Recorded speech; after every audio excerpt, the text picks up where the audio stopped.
என்ன கமெண்ட்டுங்க?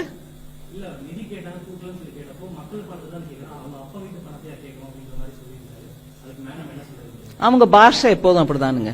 அத சனாதன தர்மம் போது கூட அப்படிதான் நாங்க அழிக்க வரல ஒழிக்கவே வந்திருக்கோம் பேசினாரு இல்லைங்களா? அவரோட பாஷை எப்போதும் அப்படிதான் இருக்கும். One minute. அவங்க அப்பா வீட்டு பணமா அப்படின்னு கேக்குற மாதிரி எல்லாம் பேசுறவங்க அவங்க அப்பா வீட்டு சோத்தை வச்சுட்டு அவர் இன்னைக்கு பதவி அனுபவிச்சுட்டு இருக்காரா அப்படின்னு சொல்ல முடியுமா? கேட்க முடியுமா? மக்களால தேர்ந்தெடுக்கப்பட்டு வந்திருக்காரு. அவர் கொடுக்க வேண்டிய அந்த மரியாதை நம்ம கொடுக்க தானே கொடுக்கிறோம். இந்த அப்பா வீடு உன் ஆத்தாவா இந்த பேச்செல்லாம் அரசியல் நல்லது இல்லைங்க. அவர் அரசியல் இன்னும் முன்னுக்கு வரணும்னு ஆசைப்படுறாரு இல்லைங்களா? அந்த குடும்பமும் ஆசைப்படுது இல்லைங்களா?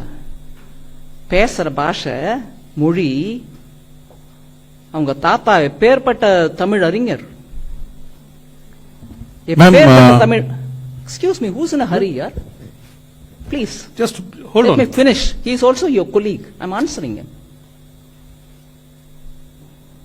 அதனால நம்ம நாக்குல கொஞ்சம் அந்த பதவிக்கு ஏத்த அளவுக்கு வார்த்தைகள் அளந்து வரணும். இது நான் பொதுப்படையா சொல்றேன். அவர் மேல காழ்ப்பு உணர்வோ ஏதோ வச்சுட்டு சொல்லல. இதுக்கு முன்னாடி ஒரு உதாரணம் பார்த்தோம். இப்போ இன்னொரு உதாரணம் பார்க்கிறோம்.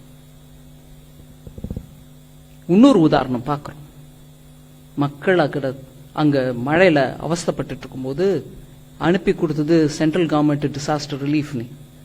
அட்வான்ஸா பணத்தை 12ஆம் தேதி டிசம்பருக்குள்ள 900 ரூபாய் கொடுத்து 900 கோடி கொடுத்திருக்கோம். அது ஏன் அப்பா சொத்துனோ உங்க அப்பா சொத்துனோ நான் சொல்ல மாட்டேன், எப்பொழுதும் சொல்ல மாட்டேன். நம்ம பொறுப்புள்ள பதவியில் இருக்கிறவங்க அந்த பொறுப்பை உணர்ந்து பேசணும். தயவு பண்ணி நீங்க அடுத்த தடவை நீங்க அவருக்கு முன்னாடி இருந்து கேள்வி கேட்கும் போது கூட சொல்லுங்க, அந்த அம்மா இப்படி பேசினாங்க, நம்ம எல்லாரும் கூட யோசிச்சு பேசணுங்க. கொடுத்துட்டாங்க, அவங்க கொடுக்க வேண்டிய பணத்தை முதல்ல கொடுத்துட்டாங்க. இந்த டீம் வந்து பார்த்துட்டு போன பிறகு நீங்களும் அதுக்கு கலந்து ஆலோசனை பண்ணி உங்களுக்கு சொல்ல வேண்டியதெல்லாம் சொன்ன பிறகு அவங்க போய் ப்ரொசீஜரலி என்ன பண்ணுவாங்க. உங்க அப்பாவும் போய் பிரதமரை பார்த்துட்டு வந்திருக்காங்க, அதனால பண்ணுவாங்க. அதனால கொஞ்சம் பொறுமையா வாயும் வார்த்தையும் பொறுமையும் நல்ல குணங்கள்.